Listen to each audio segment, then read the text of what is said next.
We'll see where it goes.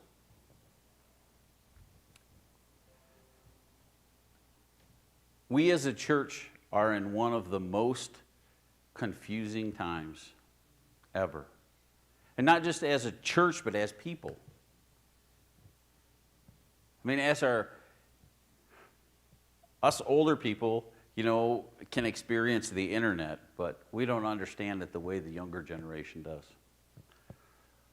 That 80 or 90% of their life is involved in this. I mean, instead of when you were younger, you used to go out on a date and did things together and conversated together. It doesn't happen anymore. They sit at the table and they text back and forth and they call on they don't really even call anymore. It's all texting and messaging. I mean, they don't even really need a phone to call people, really. Or they're like this. Guess what I'm doing? Guess where I'm at? Guess what I'm doing? It's confusing time for people. Very confusing time, especially theologically and ideology. Because the theological part of the church is being changed and twisted, and the ideology of people are being challenged. Parents aren't having a real good role anymore in what they're teaching their children.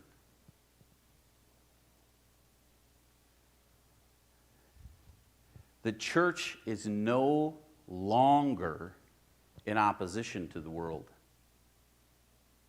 The church is pandering to the world. It's coming alongside the world. It's compromising.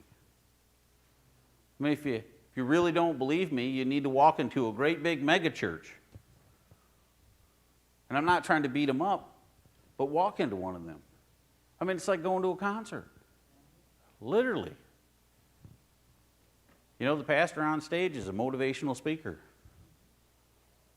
You don't even have to go in the sanctuary anymore. You can just go to the coffee shop and you can pipe it in if you actually want to listen to it. Just sit in there and have a latte or a cup of coffee or a scone or whatever you want to do and get on your electronic device. And you don't even have to be in the service. There's so many different things that distract people. Sometimes we forget why the whole point of coming to church is. But we got it all twisted. We got it all twisted up. We have a lot of people in our day and age that do not even believe that the resurrection took place. Let alone they believe that there is a God. And if there is, so what? Who cares? Who cares? What's the point?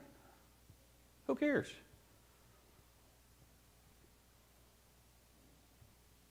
This happens to be the Sunday after Easter. And it is historically, this is the Sunday that is the least attended in the church calendar.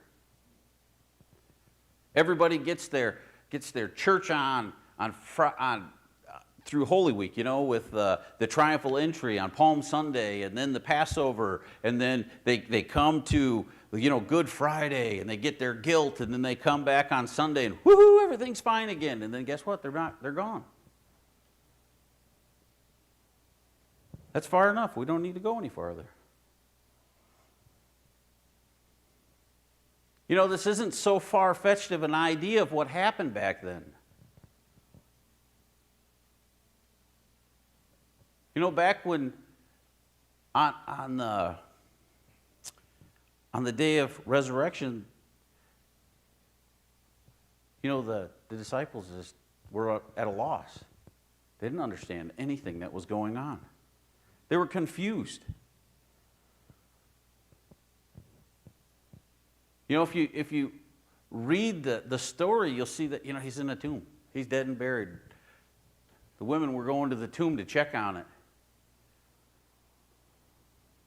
An angel of the Lord came and earthquake happened and he rolled back the tomb and he tells these women that the one that you're looking for is no longer here. He said that he'd rise.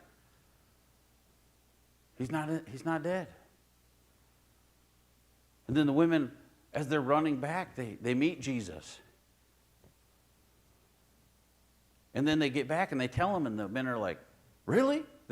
And the only two that go out there, which is mind-boggling, right? You got all these people together. The only two that go is Peter and John. Nobody else. Peter and John run to the tomb. They get there and look inside, and it's empty. There's no guards. The stone is rolled away, but there's no body, no guards, no angel, no nothing. They walk away absolutely confused. They must have stolen them. They must have stolen them. I don't get it.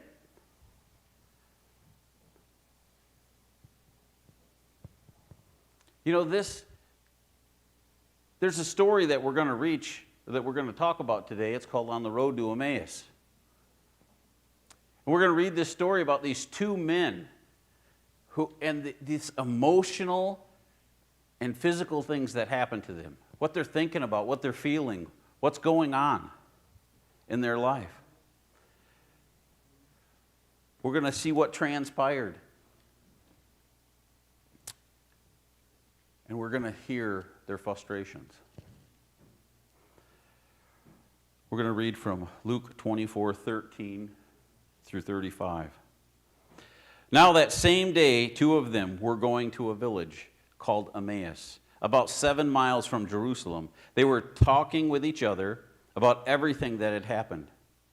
As they talked and discussed these things with each other, Jesus himself came up and walked alongside of them, but they were kept from recognizing him. He asked them, "What are you discussing together as you walk along?" They stood still, their faces downcast. One of them, named Cleopas, asked him, "Are you only a visitor to Jerusalem and do not know the things that have happened in these days?" "What things?" Jesus asked. "About Jesus of Nazareth." They replied, "He was a prophet, powerful in word and deed before God and all the people. The chief priests, our rulers, handed him over to be sentenced to death, and they crucified him. But we had hoped that he was the one who was going to redeem Israel. And what is more, it is the third day since all of this took place. In addition, some of our women amazed us. They went to the tomb early this morning, but didn't find his body. They came and told us that they had seen a vision of angels who said he was alive. Then some of our companions went to the tomb and found it just as the women had said, but him they did not see." He said to them, "How foolish are you, and how slow of heart to believe all that the prophets have spoken? Did not the Christ have to suffer these things and then enter into glory?" And beginning with Moses and all the prophets, he explained to them what was said in the scriptures concerning himself. As they approached the village to which they were going, Jesus acted as though he was going farther. But they urged him strongly, "Stay with us, for it is nearly evening. The day is almost over." So he went to stay with them. When he was at the table with them, he took bread, gave thanks, broke it, and began to give it to them. Their eyes were opened, and they recognized him, and he disappeared from their sight. They asked each other, "Were not our hearts burning within us while he talked with us on the road and opened the scriptures to us?" They got up and returned at once to Jerusalem. They found the 11 and those with them assembled together and saying, "It is true, the Lord is risen and appeared to Simon." Then the two told what had happened on the way and how Jesus was recognized by them when he broke bread. Remember, this story took place on the very same day as the resurrection. The day that the women came from the tomb and declared the angel had rolled back the stone. And Jesus was no longer in the tomb. The disciples ran back. But they never encountered him. Peter and John doubted. They went away scratching their heads.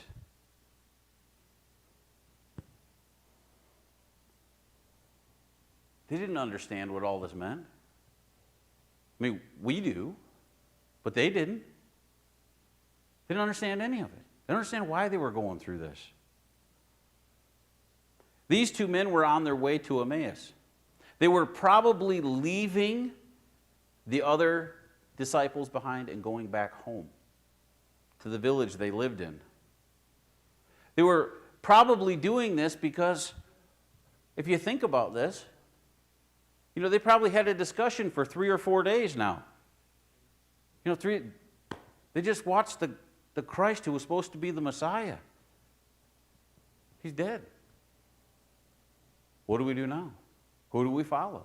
What's going on? So what do?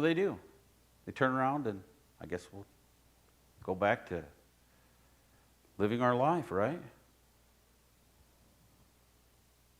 We're going to have to do something. They probably all decided to go back to their previous lives that they used to live. And you can see this if you read on a little bit farther. I find this true in Christian believers who are not yet sunk in their roots in their faith. They do the same thing. The wind blows and they topple. Have you ever seen a big tree that gets blown over in the wind? And it just comes up, boop, destroyed. We blame God, don't we? God's fault. God, why would you let this happen to me? But to be honest with you, was it really? We just blame God. We blame God. We lose track inside. It amazes me. These apostles and any of this. I mean, you got to ahead of them, and we're looking backwards, and we know what's coming. We know that they don't have to worry about it, but think about it where they are at this moment. They personally have vested 3 years of their life with Jesus. They've given up everything. They've sold property, sold houses. They've given up everything they own to follow him. And now all of a sudden, the one who they thought was going to fix everything, who's going to conquer everything, is now dead. This is tragedy. Now what? Now what? Now what happens?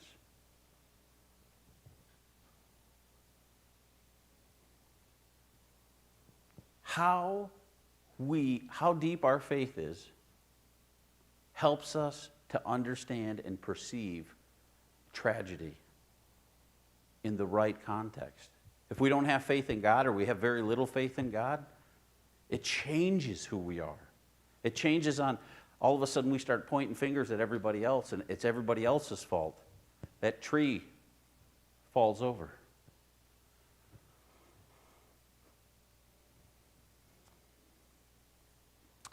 The disciples locked themselves into inner rooms. They were scared. They were petrified. They locked themselves in the inner rooms, and only the women would go out at this point in time, because they were afraid that the Pharisees and the Sadducees and the Roman guards were going to come and take them away and do the same thing. They were going to kill them all.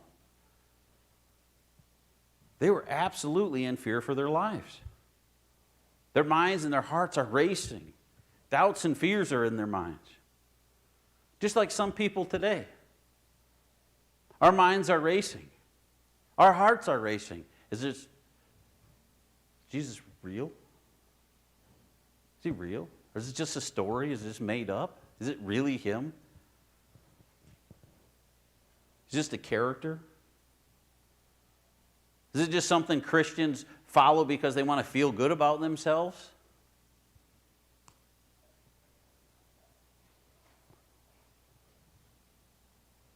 Can an all-knowing God, the one who created the universe, created everything, so much so that we can't even comprehend how massive the universe is, that is still expanding.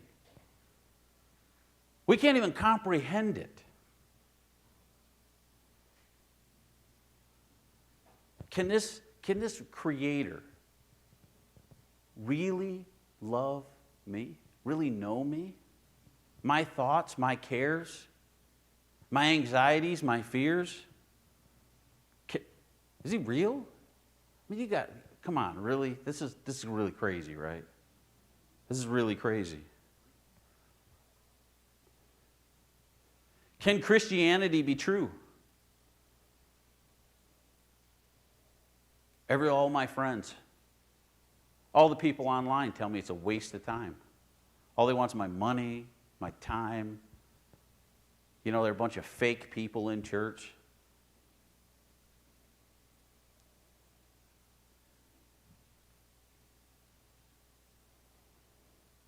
I feel like,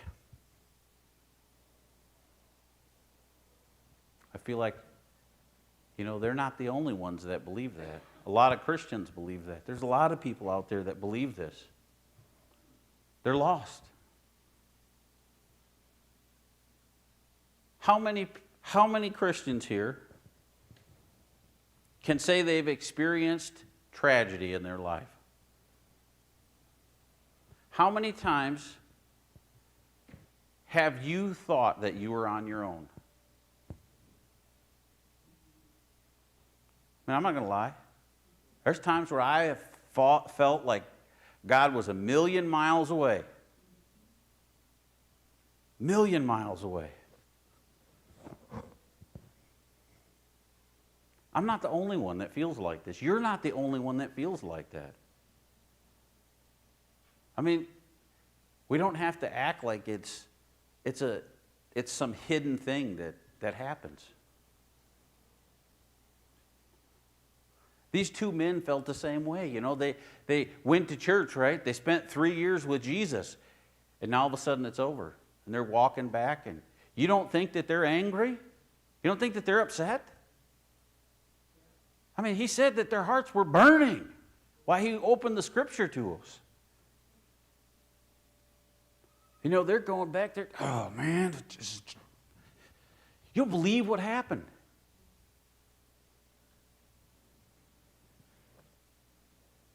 You know, these two were struggling. They were struggling to grasp it. They didn't understand it.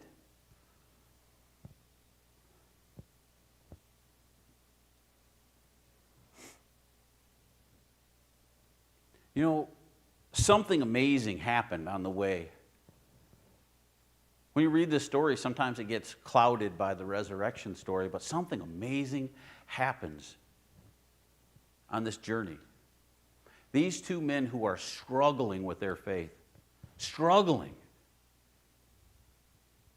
they think it's over. Think God's abandoned them. Think about when you've been hurt and you've had tragedy and you've felt this way, and they think God has abandoned them. Then all of a sudden, God comes up next to them. Jesus walks next to them, and he goes, hey friends, what are you talking about? What's going on? And these two men do what I do when I'm angry. They vented. And they let it out. You can imagine, this is 7 miles on foot from Jerusalem to Emmaus. And they vented.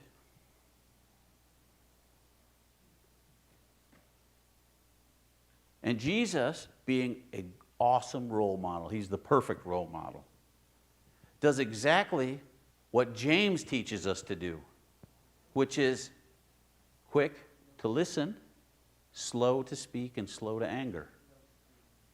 Right? The good Lord gave us 2 ears so that we can do twice as much listening versus speaking. And he did that. He let them vent, right? He went alongside of them and he let them vent out. Blah, blah, blah, blah. You know, God was supposed to do this and he was supposed to do that, and he was... Then finally, when they had said everything they needed to say, Jesus finally spoke up.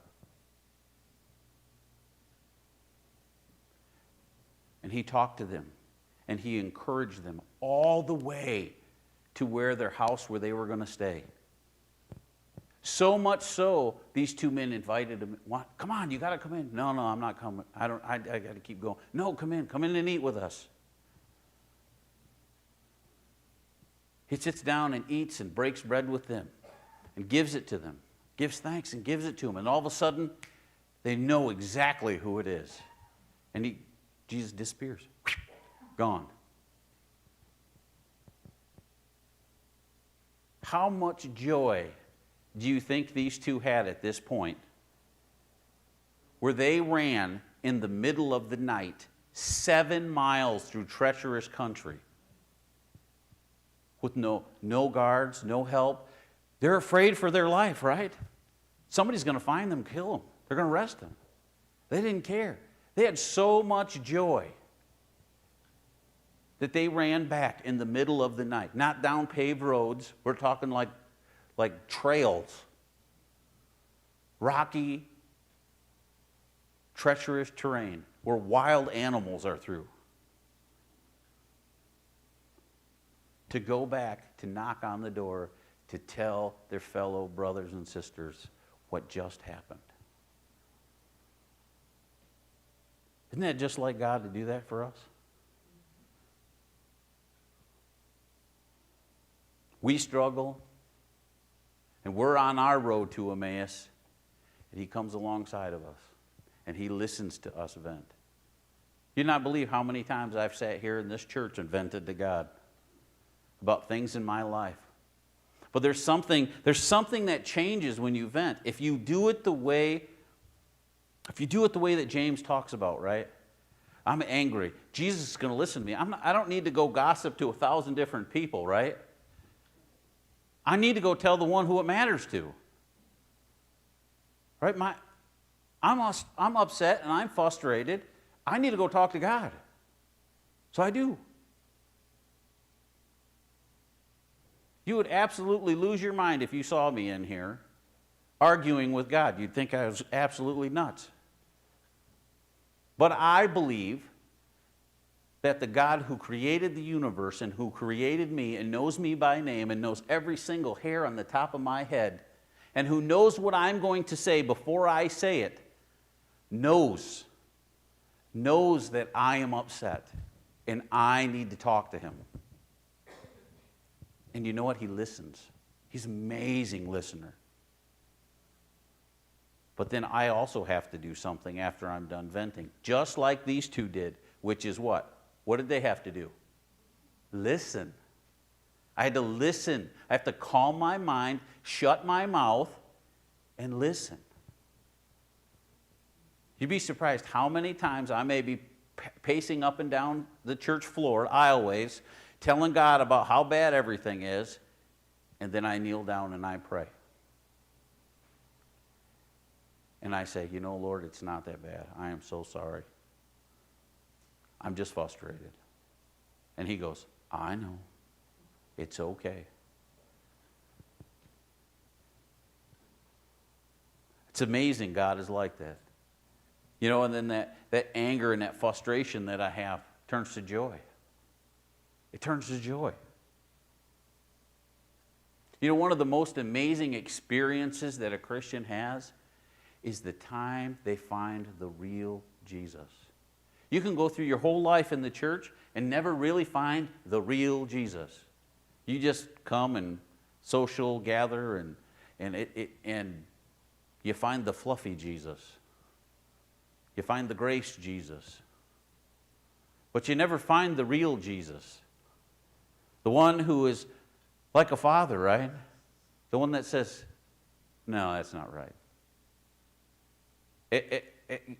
Come on now. You know better than that. Who teaches you. I mean, isn't it biblical that we shouldn't be angry when God punishes us because He punishes the ones that He loves? Just like a good father does. I've been punished. It still scares me when I hear leather coming through denim, I'm telling you. Even if it's not me, just still the hair on the back of my neck stands up a little bit.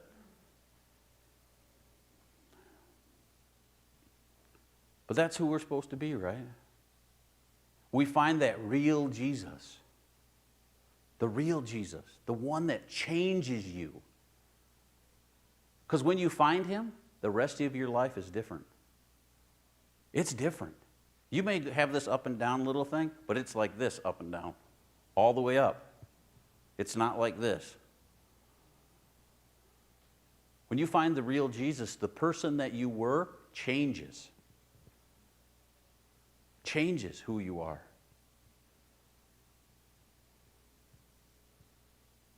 These people thought that Jesus was a prophet.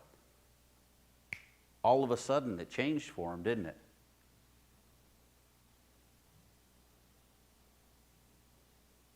If you listen to the message I said this morning, you'll understand that there's a point in John where the disciples were like, this is crazy. He's just talking figuratively. Then all of a sudden, he stops talking figuratively and tells them straight out, goes, oh, now we believe. Now we believe.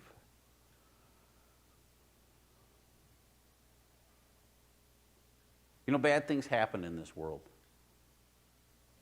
Tragic things, horrible things. Jesus didn't say it would be easy. Never said it would be easy. He actually told you it was going to be very difficult. This world is full of heartache and pain and agony and suffering. But take heart. I have overcome the world. That's what he told them. That's what he's telling every one of us. Take heart. I've overcome it. That's what he's telling these two on the road to Emmaus. Guess what? I'm here. Didn't you realize all this stuff had to take place so that I could save you? That I could make the way?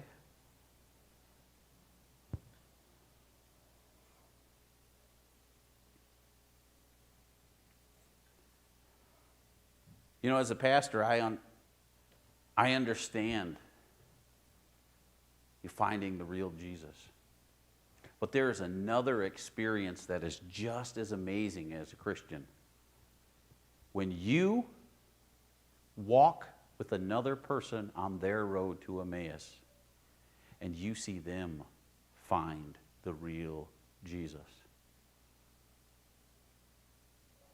It is such an overjoying experience.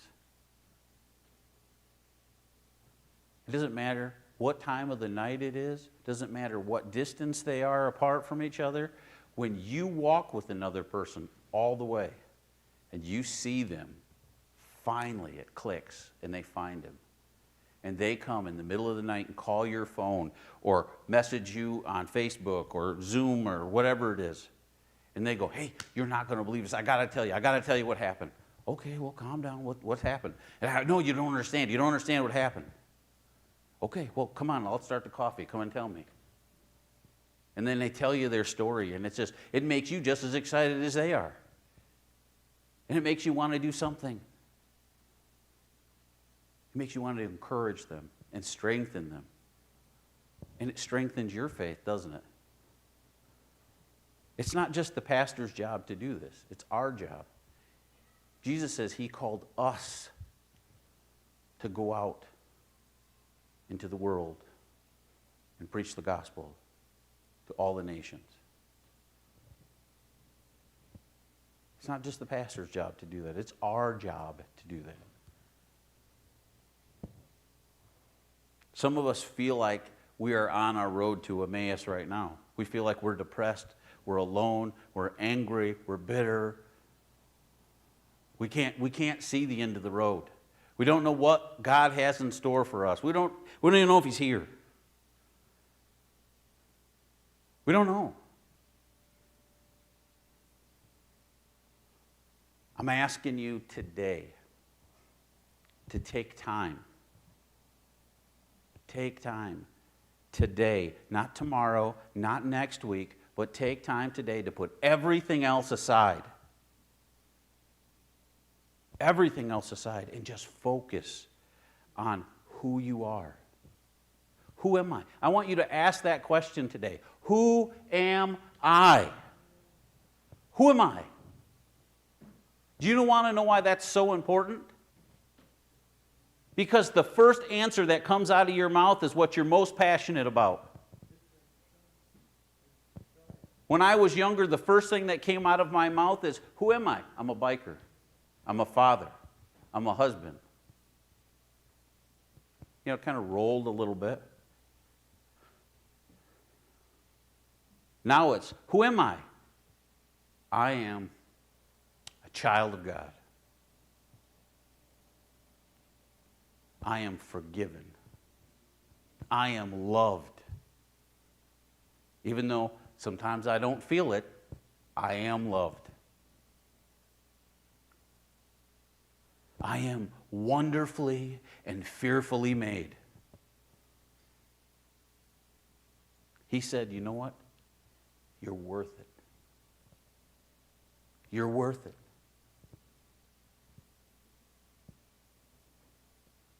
Shouldn't we focus on what that means today? Shouldn't we go, who am I?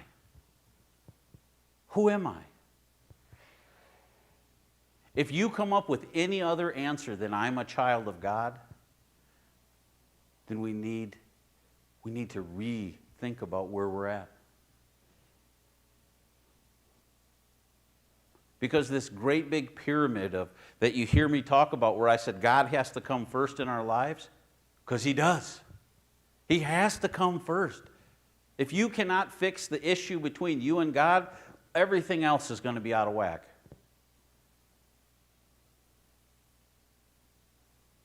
Our God is jealous for us. He wants us. He cares for us. I am a child of God first. And then when I'm a child of God and I'm focusing on God, then guess what? Then I can be a submissive husband to my wife. I can be a strong leader for my wife. Or I can be a submissive wife to my husband. And I can be a strong partner for him. And I can be there for him. I can be a great father or a great wife or a great mother for my children. I can be those things, right? If I put God first in my life, His teachings are going to come through me.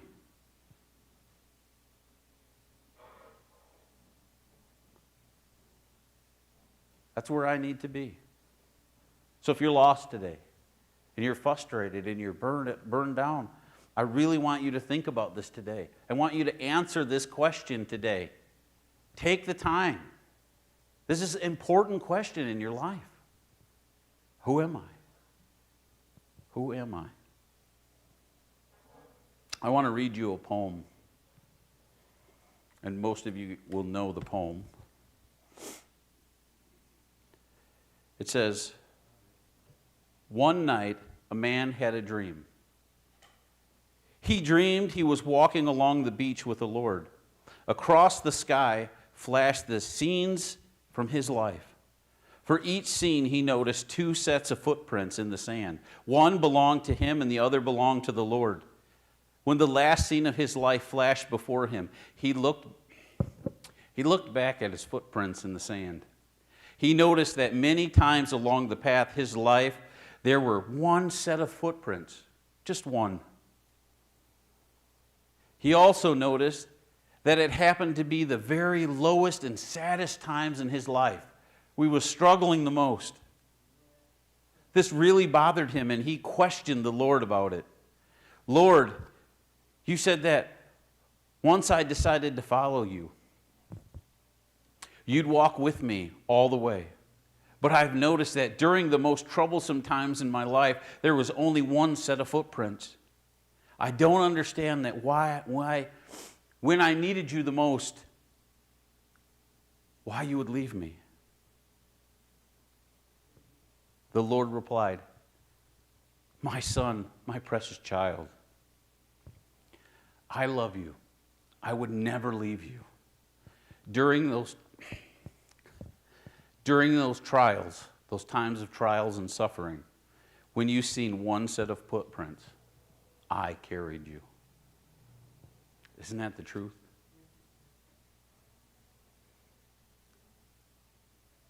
Today we need to be asking those questions and find that real Jesus and help others to find that real Jesus. Let's pray.